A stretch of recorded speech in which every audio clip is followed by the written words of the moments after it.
Hola, bienvenidos una vez más. Hoy nos encontramos con la doctora Melisa Céspedes. La doctora es especialista en psicología clínica. Doctora, bienvenida y muchas gracias por estar con nosotros. Con mucho gusto. Vamos a hablar acerca de cómo acompañar a nuestros hijos en la pandemia. Es importante recomendarles que si ustedes tienen alguna consulta durante la charla, la pueden realizar a través del chat que tenemos acá. Cuando la doctora lo finalice, nosotros le vamos a hacer llegar la consulta. Entonces, los dejamos nuevamente con la doctora Melisa Céspedes. Con permiso, doctora. Claro que sí. Bueno, buenas tardes. Bueno, yo creo que el tema de pandemia pues nos sigue acompañando y creo que nos va a seguir acompañando durante un poquito más de tiempo. Entonces yo creo que es muy importante considerar eh, todo el impacto que puede tener en los hijos, ¿verdad? Niños y adolescentes y qué podríamos hacer en casa. Entonces va a ser como un recorrido de qué cositas tienen ustedes, si son padres de familia o si trabajan con chicos, qué cosas deberían de ser importantes de ser tomadas en cuenta. Bueno, obviamente vamos a ver todas estas características, ¿verdad? Las familias están con muchísimo estrés, evidentemente, no importa que ya esto haya avanzado un poco, y eso genera que los chicos entonces absorban la información de una manera distinta. Por ejemplo, si un padre de familia o un encargado lo maneja con mucha ansiedad, obviamente eso se transmite a los chicos, ¿verdad? Entonces depende cómo la familia maneje el tema, así es como va a afectar a los niños o los adolescentes. Obviamente, si hay situaciones de violencia, de pobreza, de violencia intrafamiliar, eso va a afectar también cómo se van a desenvolver y por supuesto, todos estos factores que vemos por acá van a afectar e incidir en cómo el niño y el adolescente va a responder ante el tema de pandemia. Ahora, esta imagen a mí me parece súper importante porque remite a que los niños en realidad, mi recomendación es, y la recomendación a nivel internacional, igual, los niños no deben de estar tan expuestos a la información. Entonces, por ejemplo, prácticas como que los niños estén constantemente viendo la televisión, que vean noticias, que vean estadísticas. Hace un tiempo que teníamos una crisis muy fuerte en otros países, Bolivia y demás, que aparecían imágenes muy pesadas de cuerpos en la calle y demás. Eso fue muy impactante para los niños e incluso muchos chicos consultaron por la impresión que eso les generó. Entonces, es muy importante que la exposición a los medios de comunicación sí tienen que estar informados de qué es lo que está pasando. Ojo, adecuado a la edad, ¿verdad? Entonces, ¿qué podría manejar un pequeñito de 3 años? No es lo mismo de 3 años, de 6 a de 12. Entonces, de acuerdo a la etapa en la que esté el desarrollo, uno les puede ir explicando un poquito más. Recuerden que hay, si alguno todavía no lo tiene, hay libros de colorear. Yo hice una pequeña historieta también si les interesa para trabajar con los niños este tema y seguirlo manteniendo porque en buena teoría esto nos va a acompañar posiblemente durante mínimo el primer semestre del siguiente año. Y este año, este fin de año va a ser muy distinto. Entonces, eviten la exposición excesiva. Ahora, hay cosas que hay que tomar en cuenta, ¿verdad? Se nos plantea por ejemplo, que los chicos se hizo una encuesta de cómo podría afectar el COVID a los niños y se encuestaron a un montón de niños para saber cómo se estaban viendo afectados. Y lo que más se prevé posterior a la pandemia, es decir, cuando los niños ingresen a la escuela o al colegio, que es posible que veamos más aumento de cuadros de ansiedad, incluso cuadros depresivos o estrés postrauma. Entonces, eso tenemos que tenerlo en cuenta y considerarlo. Y lo que se nos plantea es que este efecto encierro que tuvimos al inicio y que todavía, vea que ni siquiera están habilitados los parques públicos, ese efecto encierro y no contacto con la naturaleza hace que los niños estén más irritables. No sé si ustedes lo han notado en casa, pero si los niños se han mantenido muy dentro del hogar, obviamente están más irritables, más molestos y más inquietos. Ahora, yo quiero que ustedes le presten atención a todas estas señales. Es decir, esta imagen a mí me parece súper linda, ¿verdad? Porque ahora los niños ya salen con su careta, vean utilizando su peluchito también con la información. Ellos lo entienden perfectamente. Por eso les digo, la información tiene que ser transmitida por nosotros, los adultos, las personas más cercanas, no transmitido por los medios de comunicación, porque en realidad a veces la información va dirigida a los adultos. Entonces el manejo es distinto. Sé que hay familias que se reúnen todavía, ¿verdad? Esperar conferencias de prensa y no me malinterpreten, no estoy diciendo que seamos desorganizados y que no prestemos atención a esto, sino que los niños manejen la mínima información, los cuidados básicos, etcétera, cómo hay que salir de casa y todo eso lo básico. Ahora, ¿qué necesito que ustedes le presten atención a los niños en casa? Bueno, Podría suceder varios panoramas. Uno, conforme va a ir evolucionando este tema de pandemia, que como les digo, pues vamos a pasar un fin de año diferente, vamos a iniciar un año diferente, el ciclo escolar ha sido diferente. Yo quiero que diferencien entre lo que podría ser la presencia de pesadillas en los chicos o incluso la presencia de terrores nocturnos. Entonces voy a diferenciar. Las pesadillas es cuando el niño se despierta y sueña algo feo, algo que le dio miedo y nos dice. Y lo puedes consolar y el niño vuelve a dormir. Pero el terror nocturno, la diferencia que se va a dar es que el niño se levanta sobresaltado en la cama, pero además le cuesta mucho como regresar y todavía está metido como en la pesadilla. Entonces el terror nocturno es más fuerte que la pesadilla, por eso es importante estar pendientes. Si hay terrores nocturnos, siempre es un indicador de que el niño está pasando algo. Sea hay mucho estrés, sea hay mucho miedo por el tema o algo está pasando. Por lo general, el terror nocturno se asocia a algo que nos tiene que llamar la atención. Siempre consulten, es mejor. Evidentemente, muchos chicos van a tener miedo a salir y miedo allá que los papás tengan un retorno al 100%, porque muchos todavía se encuentran trabajando en casa. Entonces, el miedo a que los padres salgan también va a ser muy frecuente que aparezcan los chicos. Ahora bien, también hablamos que ahí lo puse como entre como resaltándolo, se plantea que podrían haber, no en toda la población infantil, pero sí podría haber ciertas señales de estrés postrauma, que ahorita en un ratito les voy a explicar cómo de manera práctica podríamos identificar si nuestro hijo o niño o adolescente está pasando por algo de este tipo.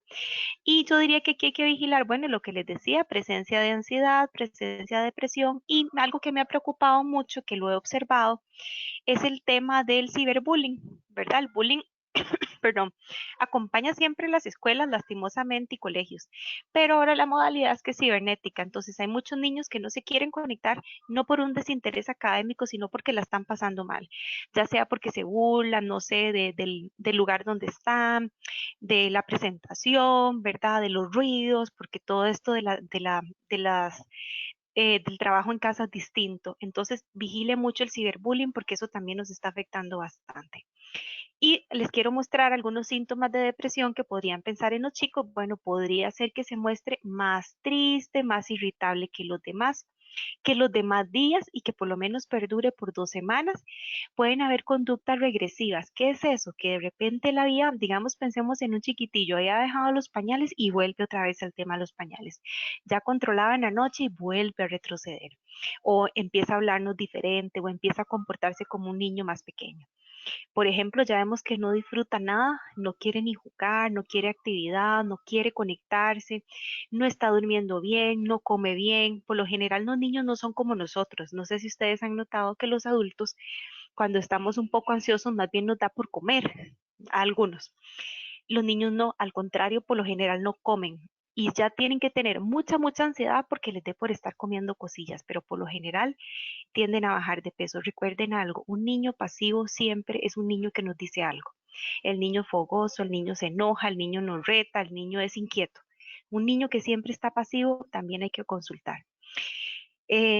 Bueno, no les voy a mencionar necesariamente porque ya les expliqué un poquito de qué podría generar un proceso depresivo, porque me interesa más concentrarme en lo que podríamos ver en niños por COVID. Por ejemplo, aquí vamos a ver varias cositas. Los niños podrían experimentar ansiedad. Entonces, la ansiedad es lo esperado. Todos hemos sentido ansiedad, ¿cierto? O miedo, o más al principio de esto que no sabíamos qué era y todavía aún tenemos como todas esas situaciones muy dudosas. Entonces, hay que ver si los chicos, por ejemplo, han tenido cambios conductuales. Es decir, antes era muy activo y ahora es muy pasivo y no tiene nada que ver con el encierro, sino es como con su energía, con su motivación, con sus ganas de apegarse a la vida. También si los chicos tienen una psicopatología previa, por ejemplo, un niño con déficit atencional, un niño del espectro autista, un niño negativista desafiante, entonces si ya había un diagnóstico anterior, es importante vigilar y es importante como considerar que es posible que efecto del encierro, más todo lo que ha significado para los niños las clases, que a mí eso me asusta mucho, ¿verdad? Y me preocupa que la Organización Mundial de la Salud nos dice que por cada hora así virtual que nosotros tenemos equivale a 2 horas presenciales. Es decir, que el agotamiento que tanto ustedes se hacen trabajo aquí, bueno, los que estamos haciendo consultas de esta línea, más los chicos que tienen que pasar tantas horas conectados, les está generando mucho estrés y hay un agotamiento y un nivel de exigencia muy importante, que ahí yo les digo a los papás, a ver, negocien y en las instituciones educativas también negocien. Queremos niños que estén sanos, ¿verdad? Estables emocionalmente o queremos una buena nota. Es decir, es como compensar un poco y no generarles tanto estrés, porque si a nosotros nos ha costado lidiar con esto, a los niños y a los adolescentes muchísimo más. Entonces, hay que vigilar esto. Ahorita les voy a explicar qué es lo de estrés postrauma y recuerden algo, nosotros en realidad ahorita a nivel de salud mental y en psicología infantil o juvenil también, vamos a ver los procesos de ansiedad y depresión hasta cuando estén en clases. De momento lo que podríamos ver son ciertos rasgos. Es más adelante cuando realmente vamos a ver cuál ha sido el daño o la afectación que podría tener la niñez y la adolescencia en términos de salud mental. Entonces, hay cosas que son esperadas, completamente esperadas para situaciones inesperadas, como lo es el COVID. Es decir, el niño puede experimentar tristeza, miedo, rabia, mucho enojo, pero es lo esperado y todavía en este nivel, porque ya están cansados, porque están cansados de las clases, porque quieren salir, porque quieren ver a sus amigos, porque tal vez los papás ya están muy tensos también, porque ya la casa está tensa, porque no estamos acostumbrados a compartir tanto tiempo, ¿verdad? Entonces, para algunos ha sido beneficioso, pero sabemos que no todas las familias la están pasando bien.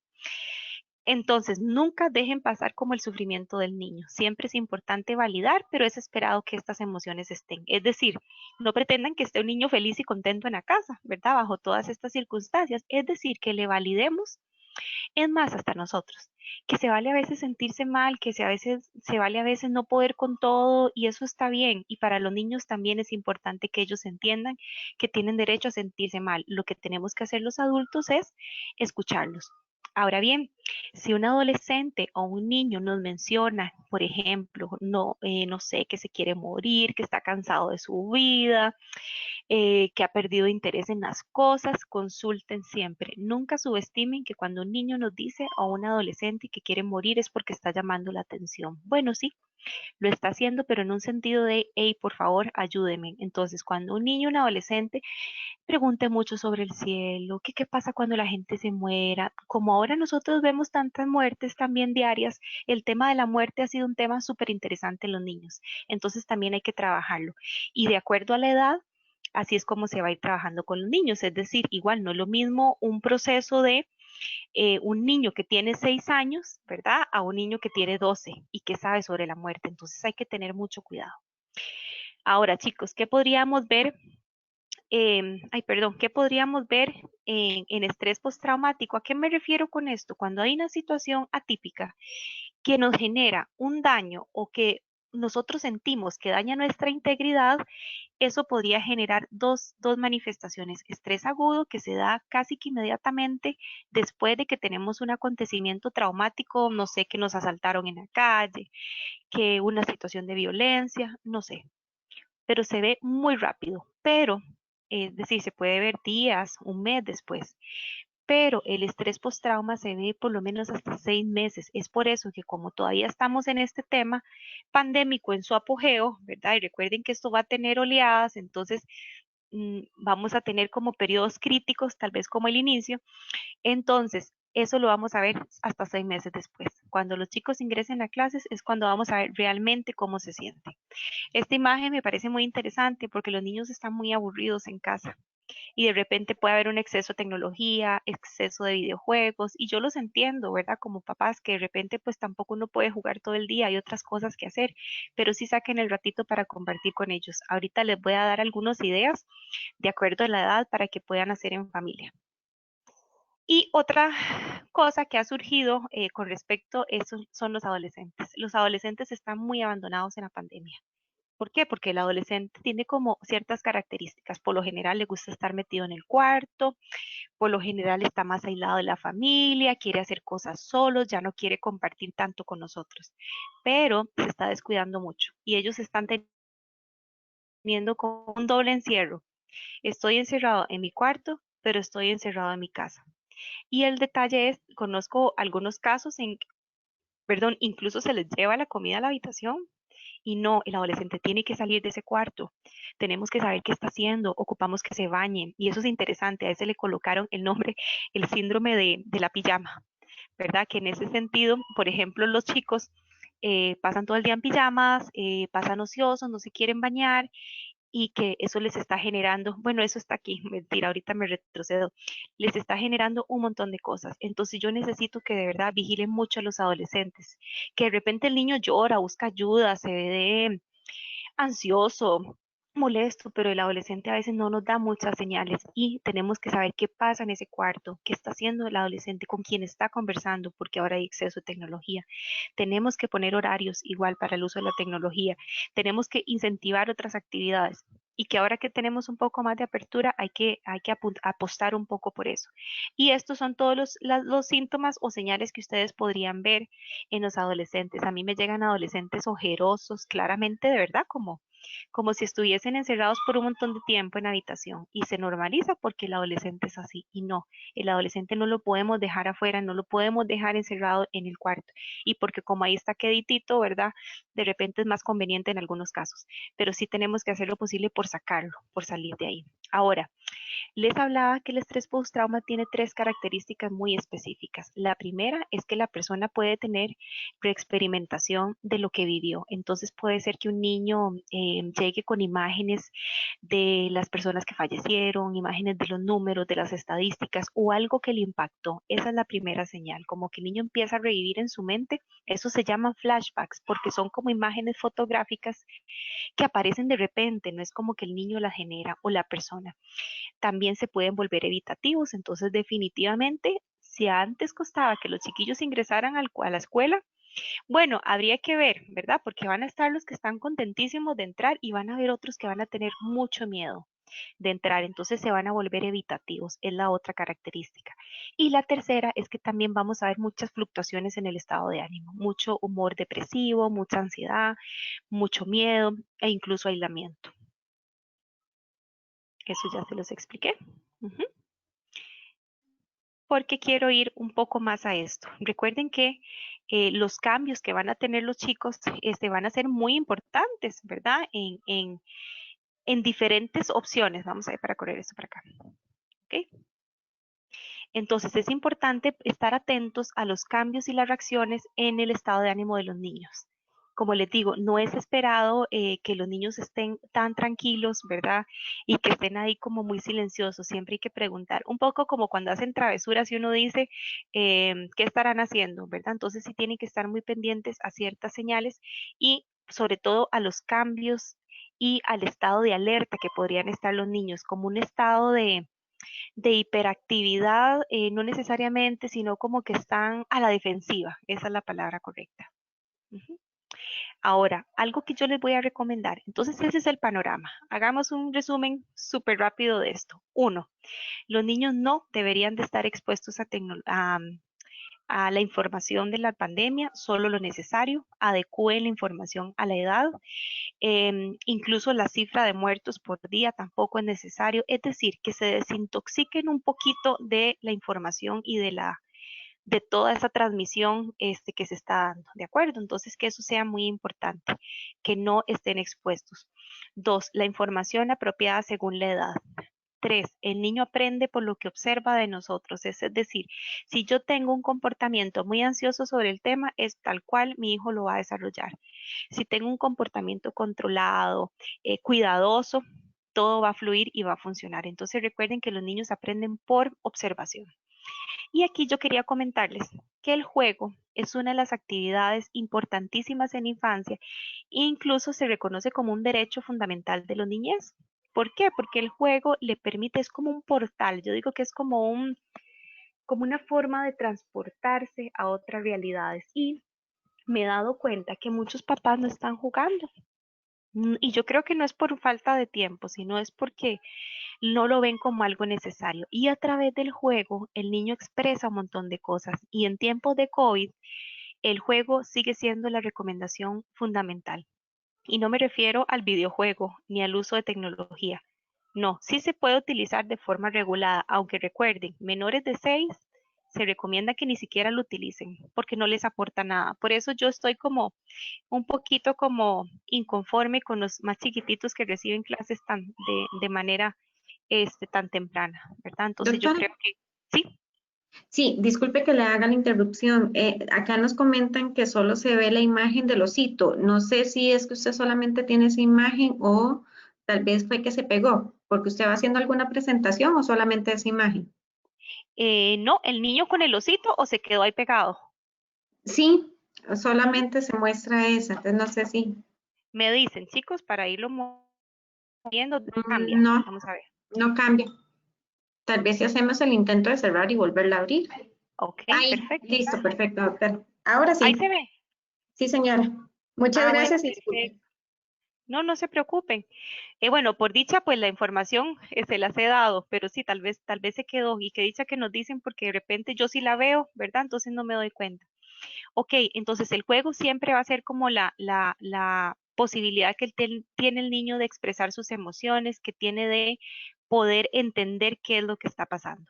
Y aquí yo les quiero compartir, esto es uno de las actividades que yo tengo en la oficina, em, y que por lo general son como las casitas, ¿verdad? Con diferentes objetos y demás. Y vieras que esta niña de 7 años lo que hace es reestructurar el juego, obviamente con nuestro distanciamiento y todas las medidas que tenemos en el hospital, pero esta niña lo que me dice es, ay, Melissa, qué pereza, en este juego no va a haber COVID, entonces no se tienen que limpiar los zapatos y todos pueden estar afuera, ¿verdad?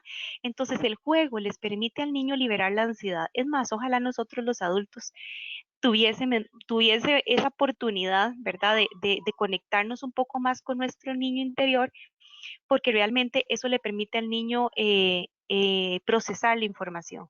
De hecho, si ustedes se han dado cuenta, muchas de las recomendaciones para los adultos es el ejercicio, la lectura, el arte, algo que nos distraiga, un nuevo libro, ¿verdad? Entonces vea que todo va de esa línea más de autocuidado y salud mental. Entonces muy interesante la imagen de este chico. Y aquí les comparto otro dibujo que hace un niño de 9 años, que él estaba súper ansioso. La característica de él es que es un niño que está institucionalizado, entonces de momento no estaba con su familia y estaba muy ansioso. Entonces hicimos una sesión de este medio y lo que yo lo llevé al niño fue hacer una visualización, que ahorita les voy a explicar cómo las pueden hacer ustedes en la casa. Y la visualización era ir a un lugar que a él le generara mucho bienestar y una sensación de paz. Entonces el niño eligió un bosque específico y entonces entre los dos íbamos describiendo cómo era ese bosque.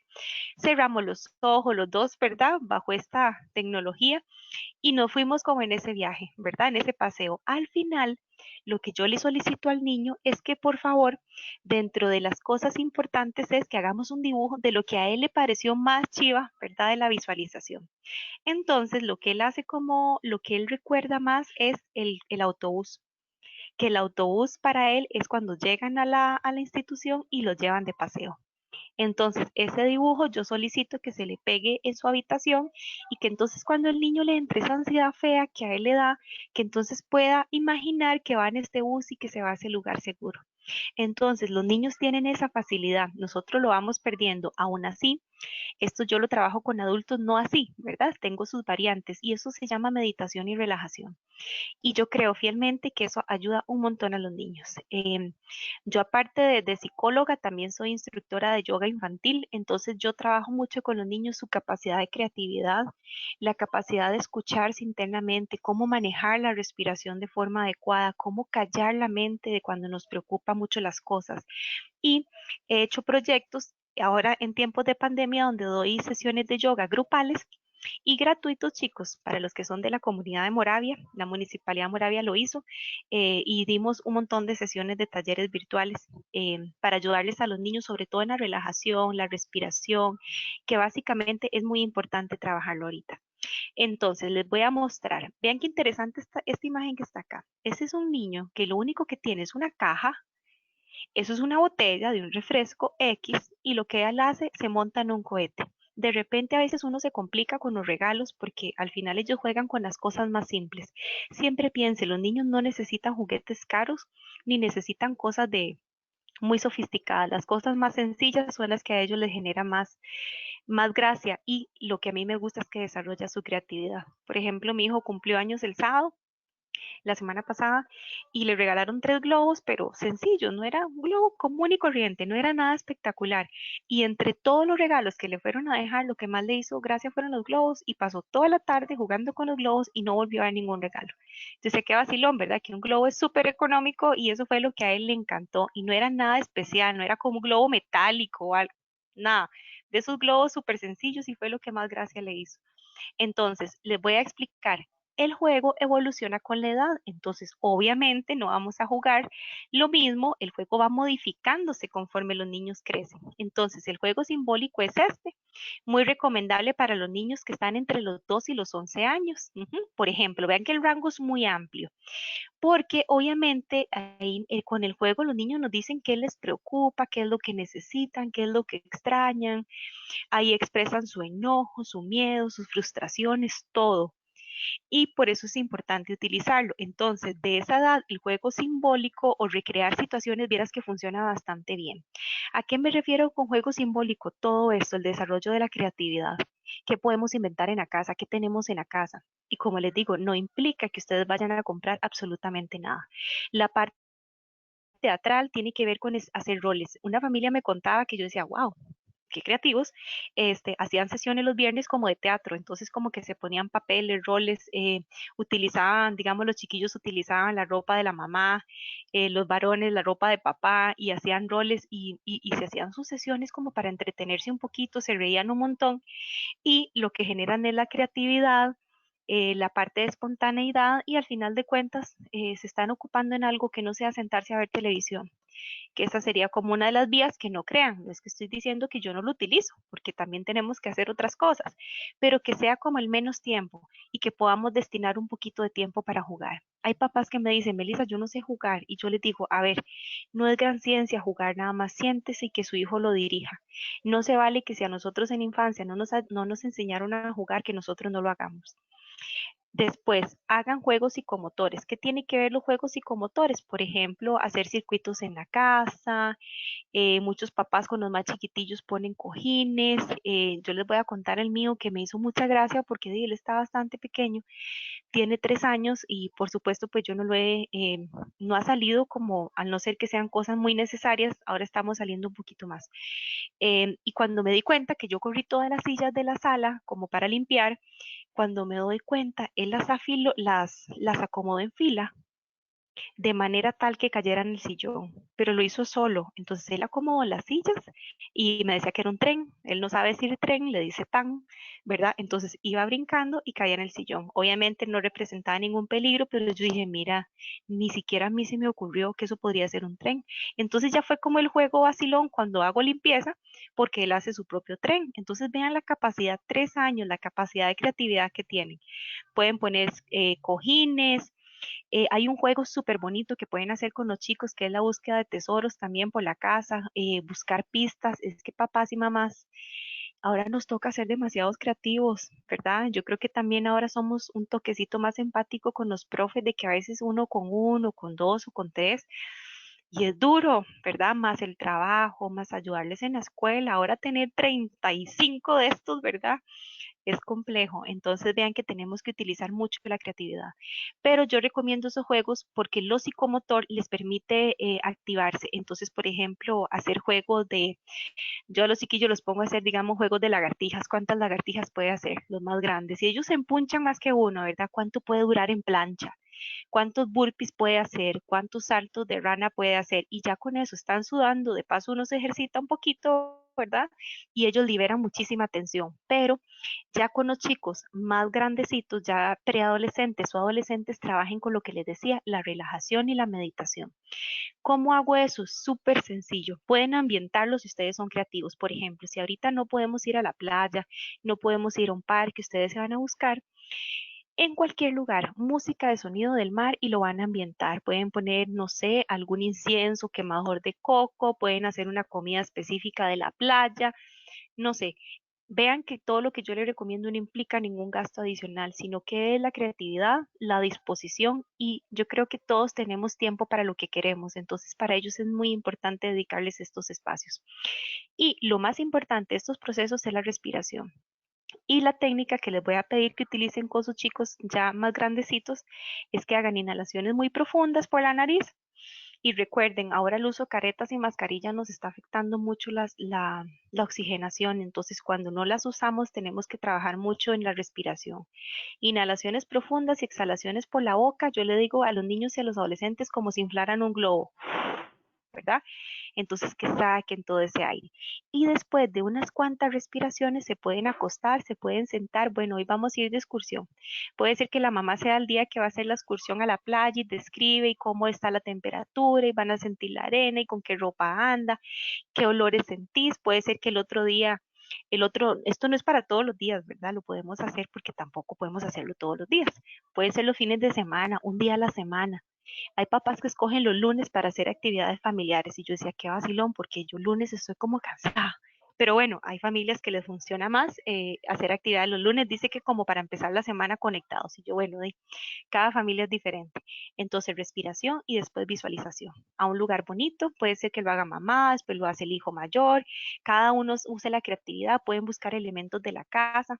Tengo familias que me han dicho que han hecho cenas temáticas, ¿verdad? Como México, no sé, entonces que hacen tacos y todo al alcance de lo que esté, ¿verdad? Con nuestra economía. Y recuerden con los adolescentes, lo tradicional, yo diría que los juegos de mesa, ver qué están viendo en las series en Netflix, ¿verdad? Ver qué están viendo en los medios de comunicación, qué música está escuchando, qué saben de sus artistas preferidos. Entonces, con el adolescente es muy conversar. Métanse en ese cuarto del adolescente, sáquele en adolescente del cuarto. Y bueno, chicos, esa es como mi participación. Yo espero que haberles dado información clara, sencilla, práctica para que ustedes puedan utilizar con sus hijos.